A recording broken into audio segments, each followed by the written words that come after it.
Bonjour à tous. Aujourd'hui, on va décortiquer deux approches vraiment clés qui sont en train de révolutionner les capacités des modèles de langage. On va parler de RAG contre MCP. Alors, rentrons directement dans le vif du sujet. On a tous, je pense, déjà interagi avec des IA qui sont bluffantes, vraiment puissantes. Et pourtant, parfois, on a cette drôle de sensation qu'il leur manque un petit quelque chose, qu'elles sont un peu coincées, non? Mais pourquoi? Eh bien, le problème de fond, c'est que ces grands modèles de langage, les fameuses LLM, sont un peu comme un cerveau dans un bocal. C'est une image, bien sûr. Mais ils ont une connaissance quasi encyclopédique, c'est vrai, sauf que cette connaissance, elle est statique. Elle est figée à la date où on les a entraînés. Et surtout, ils sont complètement incapables d'agir sur le monde qui les entoure. C'est exactement ça, le brillant IA dans sa boîte. C'est cette limitation qu'on va explorer ensemble. La grande question, c'est comment on fait pour libérer cet immense potentiel qui est pour l'instant complètement confiné. Heureusement, tout n'est pas perdu, loin de là. Deux solutions vraiment majeures commencent à se dessiner pour briser ces chaînes. Et ce qui est intéressant, c'est qu'elles ne sont pas forcément en compétition frontale. Elles proposent plutôt des chemins différents pour décupler les capacités de l'IA. Allez, on attaque avec la première solution. On va l'appeler le bibliothécaire. Il s'agit du RAG pour génération augmentée par récupération. Alors, la génération augmentée par récupération, qu'est-ce que c'est exactement? Le point crucial vraiment, c'est que le RAG donne au modèle de langage un accès à une base de connaissances qui est spécifique et surtout contrôlée. Au lieu de se baser uniquement sur ce qu'il a appris pendant son entraînement, eh bien l'IA peut aller piocher, consulter des documents à jour et pertinents pour construire sa réponse. Et comment ça marche, ce truc? En fait, le processus est assez simple à comprendre, en 4 étapes. D'abord, on collecte les documents. Ensuite, on les vectorise. C'est un mot un peu technique pour dire qu'on les transforme en chiffres, dans un format que la machine peut comprendre.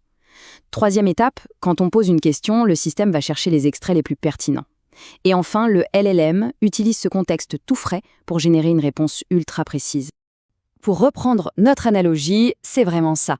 Le RAG, c'est comme un bibliothécaire, mais un bibliothécaire sous stéroïdes. Imaginez quelqu'un qui ne se contente pas de vous dire « allez voir au rayon X ». Non, il trouve instantanément la bonne page, le bon paragraphe dont vous avez besoin, au milieu d'une bibliothèque gigantesque. Voilà, c'est ça la puissance du RAG. Et concrètement, dans la vraie vie, ça sert à quoi? Eh bien, pensez au FAQ automatisé qui donne enfin des réponses qui tiennent la route. Ou encore au support client qui peut vous citer l'extrait exact d'un manuel technique en une seconde. Ou même pour faire des recherches ultra poussées dans des montagnes d'archives. En bref, le RAG, c'est le champion de la connaissance documentaire. Bon, on a vu le bibliothécaire. Passons maintenant à la deuxième solution et on va voir que c'est une toute autre philosophie.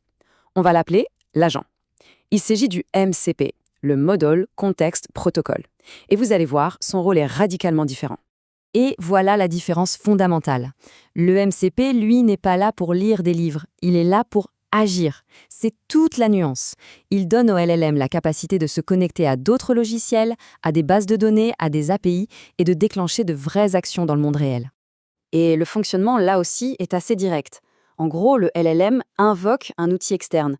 Cet outil va interagir avec un autre système, par exemple un CRM, et ensuite il renvoie le résultat de l'opération au LLM.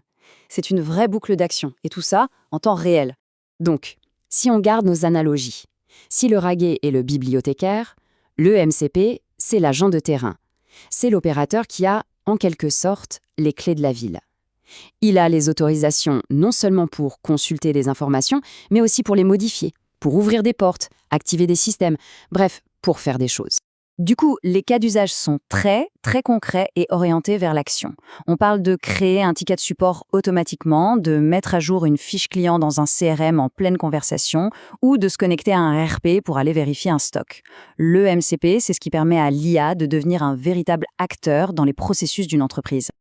Ok, alors maintenant qu'aura nos deux champions, le bibliothécaire d'un côté et l'agent de l'autre, il est temps de les mettre face à face. Une petite confrontation pour bien comprendre leurs forces respectives. Cette comparaison, elle est vraiment essentielle. Regardons ça de plus près. Pour le type de données, le RAG, c'est le roi du non structuré, du statique comme des PDF, des documents. Son but, c'est d'enrichir le contexte. Le MCP, à l'inverse, il est fait pour les données structurées, dynamiques, pour exécuter des actions. Côté performance, le RAG est en général plus rapide, plus économique. Le MCP, lui, son point fort, c'est de garantir une fraîcheur maximale des données. Et pour la sécurité, c'est pas la même logique. Le RAG se base sur un corpus de documents bien contrôlés, alors que le MCP, ça demande une gestion très fine des permissions de qui a le droit de faire quoi. Mais voilà, comme très souvent en technologie, la vraie question, ce n'est pas lequel des deux est le meilleur. Non, la vraie question, c'est comment est-ce qu'on peut les combiner? On passe de l'opposition à l'addition. Et c'est là que tout s'éclaire. Le point absolument crucial à retenir, c'est que ces deux approches ne sont pas du tout ennemies. Au contraire, ce sont les meilleurs alliés du monde. Les systèmes d'IA les plus performants aujourd'hui, eh bien, ils ne choisissent pas, ils intègrent les deux.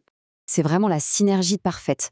Vous avez d'un côté le RAG, notre bibliothécaire, qui apporte la connaissance profonde, le contexte, la sagesse qui vient des documents. Et de l'autre, vous avez le MCP, notre agent, qui prend cette connaissance et s'en sert pour agir de façon pertinente et efficace dans le monde réel.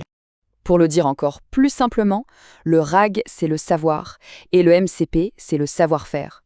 L'un apporte l'intelligence, la connaissance factuelle, et l'autre apporte la capacité d'exécution. C'est aussi simple que ça. Donc voilà, la conclusion, elle est assez claire, finalement. L'avenir, c'est un travail d'équipe. Le futur de l'IA ne se trouve pas dans une seule de ces technologies, mais bien dans leur collaboration, dans leur fusion harmonieuse. C'est vraiment ça l'idée à retenir. Les assistants IA de demain, ils ne seront pas juste des encyclopédies sur pattes ou de simples robots qui exécutent des tâches. Non. Leur immense puissance viendra de leur capacité à intégrer les deux, de façon totalement transparente.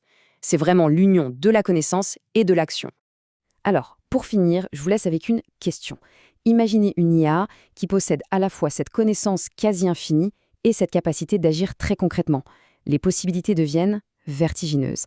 La question, c'est quel serait le tout premier problème que vous décideriez de résoudre avec ça ?